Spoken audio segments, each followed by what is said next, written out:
বঙ্গবন্ধু, জয় বঙ্গবন্ধু। ক্ষমতার অপব্যবহার করে হাজার হাজার কোটি টাকা বিদেশে পাচার এবং দেশে গড়ে তোলা শেখ পরিবারের সম্পদের হিসাব সামনে এনেছে দুর্নীতি দমন কমিশন দুদক। ছাত্র জনতা অভ্যুত্থানের মুখে শেখ পরিবারের সদস্যরা পালিয়ে গেলেও তাদের ফেরত পেতে মরিয়া দুদক।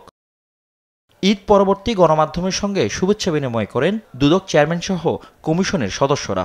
এ সময় সাংবাদিকদের প্রশ্নের জবাবে চেয়ারম্যান বলেন, শেখ পরিবার সহ বিভিন্ন রাজনৈতিক ব্যক্তি, ব্যবসায়ী এবং আমলাদের বিদেশে পাচার করা অর্থ ফেরতের কার্যক্রম চলমান। দুর্নীতির প্রশ্নে সাবেক পলাতক প্রধানমন্ত্রী শেখ হাসিনা থেকে শুরু করে যে কোনো সাধারণ নাগরিকের বেলাতেও দুর্নীতি দমন কমিশন একই প্রমিত প্রক্রিয়া অবলম্বন করে থাকে। এদিকে সাবেক ব্রিটিশ মন্ত্রী টিলিপ সিদ্দিকীকে তার দুর্নীতির বিষয়ে আইনজীবীর মাধ্যমে জানানো হয়েছে বলে দাবি করেছে দুদক। বাংলাদেশে আদালতে হাজির হয়ে মামলা মোকাবেলা করার আহ্বান জানান সংস্থাটির প্রধান। দুর্নীতির অভিযোগ উড়িয়ে দিতে পারেননি বলেই ব্রিটেনের দুর্নীতি নিবারণের দায়িত্বপ্রাপ্ত মন্ত্রী মিস টিউলিপ সিদ্দিক সে দেশের প্রধানমন্ত্রীর প্রবল সমর্থন সত্ত্বেও পদত্যাগ করতে বাধ্য হয়েছেন।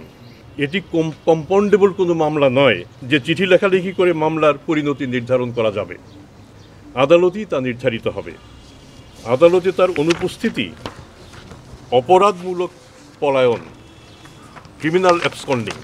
এদিন সাবেক পররাষ্ট্রমন্ত্রী হাসান মাহমুদ দম্পতির বিরুদ্ধে ৬৫ ব্যাংক হিসেবে ৭০০ কোটি টাকা অস্বাভাবিক লেনদেনে মামলা করেছে দুদক। নুরান ফাতেমা এবং সেই সাথে তিনিও অভিযুক্ত।